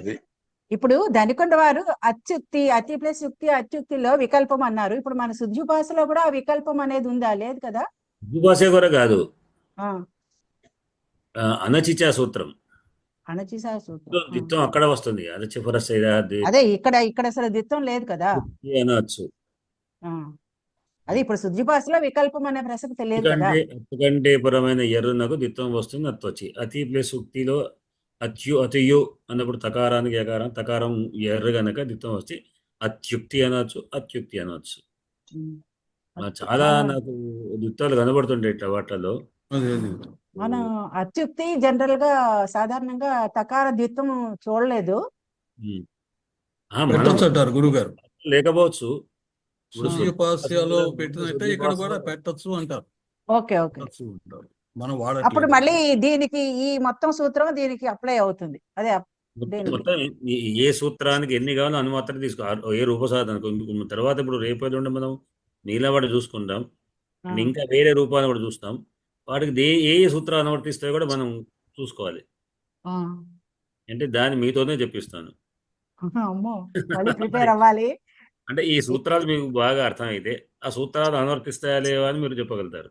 అమ్మో ఇది జలాన్ జస్ట్ లో ఒక్కసారి మీరు చూసుకోవాలి. జబ్బు జస్ట్ జబ్ జల్ ఉమ్. అది ఒక్కసారి చూసి రాసుకుంటే సరిపోతుంది, అర్థం అవుతుంది. పెళ్ళులకు జష్ పరంగా జల్లులకు జషలు ఆ పరంగా ఉంటుంది, జషాదశంగా వస్తుంది. జస్ట్ ఆదేశంగా వస్తుంది. అది రాశాను. మనం ఓవరాల్ గా చెప్తుంటేనే మన దాని మీద కొంచెం ఇది ఉంటుంది. ఊరికే వింటుంటే కాదు, అవును వినడం చదవడం రెండు కేవలం ఒక స్టెప్లు మాత్రమే. ఒక అడుగు ముందుకు వచ్చాం కానీ దాని తర్వాత మనం చెప్పాలి. మీరున్నట్టు మనం చెప్తేనే అది గుర్తుంటుంది, ఉమ్. నేను క్లారిటీ ఇంతకు వస్తుంది. ముందు ఒకసారి చెప్పాను, కంఠాన్ని ప్రయోగించినప్పుడే కంఠస్థం అవుతాయి అని. అది ఓ ఇదేదో బాగుంది. ఉమ్. కంఠస్థం కావాలని కంఠాన్ని ఇప్పుడు మనం చాలా మంది పరిచయం చేసుకుంటాం, వాళ్ళ పేర్లు వింటాం, ఓహో అంటాం, వెళ్ళిపోతాం అనుకోండి. ఆ తర్వాత మరో నిమిషం మనకు జ్ఞాపకం ఉండదు, ఎందుకంటే మనం దాన్ని ఉపయోగించాలి. ఆ పేరును ఉపయోగించకుండా మళ్ళీ వెళ్ళిపోయిన తర్వాత ఏముండి ఏదో పేరు చెప్పారు అనుకుంటాం. అందుకని క్లాస్లో నేనేమంటే వాళ్ళందరి పేరు పెట్టి పిలుస్తుండే, ఎందుకంటే వాళ్ళ 70 మంది పిల్లల క్లాస్, వాళ్ళందరి పేర్లు నాకు గుర్తుండాలని లేదు. ఊరికి ఏదో పేరుతో వాళ్ళు వెళ్ళవడం చేస్తుంటే చెప్పేవాడిని, పేర్లు పెట్టి పిలుస్తానికి కారణం ఏంటంటే వీళ్ళు ఇట్లా ఇప్పుడు అంటే వ్యాకరణం ఎలా ఉంటుందంటే అండి, కందపద్యానికి సూత్రాలు చెప్పమన్నారు అనుకోండి, 16 సూత్రాలు వస్తాయి. 16 సూత్రాలు చెప్పిన వాడు కందపద్యం రాయలేకపోవచ్చు. వీడు కందపద్యం రాస్తాడు, వీడు 16 సూత్రాలు అసలు ఏం తెలియదు. చెప్పడం తెలియకపోవచ్చు, తెలుసు కానీ చెప్పడం తెలియకపోవచ్చు నాలాగా. అలవాటు అలవాటు.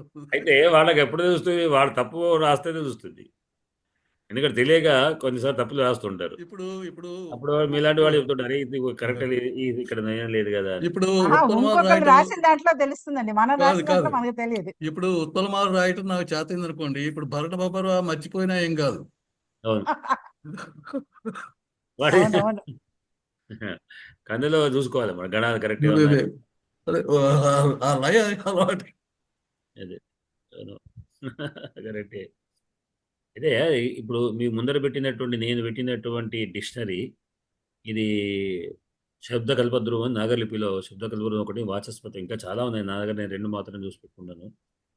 దాంట్లో ఇది ఒక శబ్దం యొక్క ఉత్పత్తి, శబ్దం యొక్క ఏ ప్రత్యయాలు వచ్చాయి, అది ఎక్కడ ప్రయోగించబడ్డది, ఏ గ్రంథాల్లో ప్రయోగించబడ్డది అనే విషయంతో పాటు దానికి సంబంధించి కొంచెం విశ్లేషణ కూడా ఉంటుంది. అది చాలా అద్భుతమైనటువంటి 2 డిక్షనరీ. ఇప్పుడు మీరు కాకపోతే మాకు ఇప్పుడు లేట్ ఏజ్ ఇది నేర్చుకోవడం అనేది. చిన్నప్పుడు నేర్చుకోవాలి. నేర్చుకుంటూ ఏదో పోతుంటే ఏదో ఏదో ఊరికే చదివి కావ్యం కవిత్వం బాగున్నదని చదువుకోవటం వేరు, ఇదంతా తెలుసుకోవటం వేరు. సరే ఏదో బండ గుర్తులు పెట్టుకుంటాం, అతి ప్రసక్తి అత్యుక్తి అనాదేశ సంధి గుర్తు పెట్టేసుకుంటాం అంతే. ఇంత వివరంగా మేము మన చిన్నప్పుడు అండి బైహార్ట్ చేస్తామండి, ఇప్పుడు అర్థం చేసుకుంటున్నాం. అదే లేదు. ఇప్పుడు అర్థం చేసుకుని చదివేసాం. బైహార్ట్ చేసేటప్పుడు అర్థం కావాల్సిన అవసరం లేదు. అదే అంటున్నా, అప్పుడు బైహార్ట్ చేసింది ఇప్పుడు అర్థం చేసుకుంటున్నాం. ఇప్పుడు నెమరు వేయడం అంటాం కదా, మననీయతి మంత్రం అన్నట్టుగా. నెమరు వేయడం అంటే ఏమిటి, పశువులు ఏం చేస్తాయంటే టకటకట తినివేస్తాయి, తర్వాత మెల్లగా తీరి కూర్చొని లోపలికి అన్ని తీసుకొని మెల్లమెల్లగా వాటిని నెమరు వేస్తుంటాయి. ఎందుకంటే మన చదువులు కూడా నెమరు వేయడమే చెప్తుంటాం, మేము చదువుకునేటప్పుడు మనం నెమరు వేయాలి. నెమరు వేయడం అంటే ఏంటి, ముందు కంఠస్థం చేయాలి, దాని తర్వాత విచారణ చేయాలి, వాటి చింతన చేయడం అనేటువంటిది ఏది ఉంటుంది.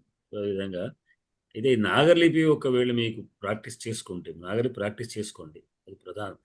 ఎందుకంటే మేము చదువుకున్న చదువు అంతా నాగలిపితో, తెలుగు పుస్తకాలు మాకు ఉన్నాయో కూడా తెలియదు, తెలుగులో ఉన్నాయా ఈ గ్రంథ ప్రింట్ అయినాయో కూడా తెలియకుండా మేము రాసామండి, పరీక్షలు రాసినప్పుడు నాగలిపి ప్రాక్టీస్ చేసాం, మళ్ళీ దాన్ని ప్రాక్టీస్ లో లేదు మీరు అన్నట్టు. మీరు ఆ పుస్తకం వాటిని తీసుకొని చదువుతుంటే తెలుస్తుంది. ఇప్పుడు ఇది డౌన్లోడ్ చేసుకోండి మీరు, శబ్దకల్పద్రువం అనేటువంటిది ఒకటి, తర్వాత వాచస్పతి అనే 2 కూడా మీకు గూగుల్ ప్లేలో దొరుకుతాయి. దాంట్లో మీరు డౌన్లోడ్ చేసుకున్నారంటే ఏ ఒక్క పదం తీసుకున్నా బ్రహ్మాండ వివరణ కాదు, మీరు దాని మీద వ్యాసాలు రాయవచ్చు. వ్యాసానికి కావాల్సిన మ్యాటర్లు దానికి దొరుకుతాయి. చాలా శక్తి లేదు. మా నాన్నగారు అన్ని పుస్తకాలు మా నాన్నగారు ఈ నాగలిపిలోనే తెప్పించారు. మేము తెలుగులో సరైనటువంటి వివరాలు దొరకలేదని. మాకేమిటంటే లెటర్స్ రాసేవాళ్ళం, దాంట్లో పుస్తకం చూసుకుని అడ్రస్ రాసి లెటర్ రాసేవాళ్ళం, బీబీపీ ద్వారా పంపించవలసింది. అని అంటే వాళ్ళు పుస్తకాలు పంపించేవాడు, డబ్బు కట్టి ఈ పోస్ట్ వాడిని డబ్బు కట్టి తీసుకునేవాడు. నాకు నాగర్లిపి బాగానే అలవాటు. హిందీ కూడా. సంతోషం. నాగలిపుడే నువ్వు దాదాపు సగం బలం వచ్చేట్లు లెక్క ఇట్లా దాని మీద. మాకు పరీక్షల్లో శ్లోకాలు నాగర్లిపిలో రాయమన్నారు, మిగిలినది ఎలా ఉన్నా చదివిన తెలుగు మీడియం, శ్లోకాలు మటుకు సంస్కృతంలో రాయండి మీరు, మిగిలిన తెలుగులో రాసిన పర్వాలేదు, అప్పుడు మీ ఇంప్రెషన్ వచ్చేసి మాకు నాగర్లిపి వచ్చేలా మార్కులు పడతాయని చెప్పారు మా ఆచార్యులు వారు. అంటే ఇది ఒక చిట్కా లాంటిది. మీకు ఎవరు చెప్పారు? పిటిజి రంగాచార్య గారు మెయిన్, తర్వాత ఉన్నారు ఆయన పేరు శ్రీపాద వారు, శ్రీపాద వారు ఉన్నారు, రాములు వారు ఉన్నారు, వాళ్ళందరూ. రాములు, నీలకంఠ మేము క్లాస్మేట్లు. ఓ నీలకంఠ నేను ఏమంటారు కేజీ టు పీజీ. అబ్బో. మా ధనగురు వాడు ఆయన. నీలకంఠ ఓగా నాకు వియ్యంకుడు. తినాలి, మీరు తినాలి, మా తినాలి. అన్న కూతుర్ని నా కొడుకు ఇచ్చారు. అయితే అన్న చనిపోయిన తర్వాత పెళ్లి అయింది, తనే బిడ్డగా ఉండి పెళ్లి చేశారు. అది కాక సంస్కృత అకాడమీలో సుబ్రహ్మణ్య గారు, విరివింటి సుబ్రహ్మణ్య గారు, వరలక్ష్మి గారు వాళ్ళు గ్రామర్ నేర్పారు ప్రత్యేకం ఈ పరీక్షలు రాసినప్పుడు. వాడు వరక్ష గారు నాకు పరిచయమే. ఆ ఎగ్జామ్స్ వేరే రాశాను నేను. రాములు నా క్లాస్మేట్. రాములు నేను డిగ్రీ క్లాస్ చదువుకున్నాను. ఇప్పటికీ ఫోన్ చేస్తున్నా, మాతో మాట్లాడుతాను. ఆయన చాలా అండి బాబు, మాట్లాడమే. శ్రీపాద దగ్గర పిహెచ్డి కొరకు చేశాను కదా, పిహెచ్డి సగంలోనే ఆపేశాను. ఆయన గైడ్ గా చేస్తుంటాడు. కానీ ఆయన ఏం చెప్పినా గట్టిగా పట్టుకోవాలమ్మా, ఇక్కడ పట్టుకోవాలి ప్రతిదీ చెప్తారు. శ్రీపాద నాకు ఎక్కువ యూనివర్సిటీలోనే పరిచయం, పిహెచ్డి గైడ్గా చేస్తుండే. అయితే తెలుగు యూనివర్సిటీలో ఆయన చాలా స్ట్రిక్ట్ అండి బాబు శ్రీపాదరావు. ఆ, ఇప్పుడు మనం చర్చించుకుంటున్నాము, ఏదైనా చిన్న తప్పు పోయినా కానీ ఇప్పుడు దాన్ని మళ్ళీ మీరు మాకు చెప్తున్నారు. ఉహుం. ఆయన అట్లా కాదు, మీరు ఇవన్నీ నేర్చుకోకుండా ఎట్లా వచ్చారా అన్నట్టు. నేర్చుకొని వచ్చారా ఎంఏకు? వాళ్ళు రాకుండానే ఎంఏలోకి వచ్చి కూర్చున్నాం. శబ్దాలు తెలవకుండానే వచ్చి కూర్చున్నాం. అంతే అంతే. అక్కడికి వచ్చిన తర్వాత కదా అన్ని నేను చదువుకోవడం మొదలు పెట్టింది. శ్రీపాదరావు ఎక్స్ప్లెయిన్ చేసేవాడు బాగానే, కానీ కొద్దిగా కోపం. ఎక్కువ టచ్ చేయలేదు ఆయన. ఎప్పుడెప్పుడో కలిసేవాడిని, ఒక 3 సార్లు కలిసేప్పుడు ఎంతేదో మాట్లాడు, 15 నిమిషాలు మాట్లాడి వెళ్ళి వచ్చేవాడిని అంటే. సరేనండి. ఇంకొక వాణి గారే, వాణి గారు కూడా చెప్పారు మాకు సంస్కృతం. వాణి గారు ఆవిడ శాకుంతలం వచ్చారు. టీటీజీ గారేమో మేఘ సందేశం చెప్పారు. రంగాచార్య కూడా నాకు చాలా బాగా తర్వాత క్లాసులు మళ్ళీ సంస్కృతం క్లాసులు నేర్పారండి, అమలు కోసము గ్రామర్ అన్ని నేర్పారు శబ్దాలు రంగాచార్య గారు. టీటీజీ రంగాచార్యతో ఎన్నోసార్లు ఫోన్లో నాతో మాట్లాడు, నాకు ఫోన్ చేసేవారు, నేను మాట్లాడు, నేను ఎక్కువ చేసిన ఆయన ఎక్కువ నాకు మాట్లాడిన సవాలు ఉంది. మా కాలేజీ ఇప్పటికీ రోజు పాఠాలు పెడుతున్నారండి, కొత్తగా ఏమో పాఠాలు పెడుతున్నారని ఆడియో పెడుతున్నారు రంగాచార్య గారు. మా కాలేజీ నుంచి సంస్కృతంలో హైయెస్ట్ వాళ్ళకి అవార్డ్స్ ఇస్తా అని చెప్పి మాకు ఫోన్ చేసి ఎవరెవరు ఉన్నారు ఏం కదా అని చెప్పి, అంటే సంస్కృతంలో హైయెస్ట్ మార్క్స్ వచ్చిన డిగ్రీ స్టూడెంట్స్కి ఒకళ్ళిద్దరే పంపించేప్పుడు కూడా అదే నేను ఎవరో తెలుసు ఆయన. తెలుసండి, మొన్న కూడా ప్రస్తావించారు ఏదో మాట్లాడుతున్నప్పుడు, కొరడే వారు ఆ క్లాస్ లో చేరుకుంటున్నావు మళ్ళీను, నేను నేర్పేది నీకు వంటపట్లేదు అన్నారు. లేదయ్యా, అప్పుడు పరీక్షల పర్పస్ గా చదివాం కదా, ఇప్పుడు వివరంగా నేర్చుకోవాలని నేర్చుకుంటున్నాం. సరేనండి, అందరికి కూడా శుభరాత్రి. శుభరాత్రి. స్వస్తి ప్రజాభ్య పరిపాలయంతాం న్యాయేన మార్గేణ మహిం మహేషాం గోబ్రాహ్మ్యస్తు శుభమస్తు నిత్యం లోకా సమస్తా సుఖినో భవంతు. స్వస్తి. స్వస్తి. శాంతి శాంతి శాంతి.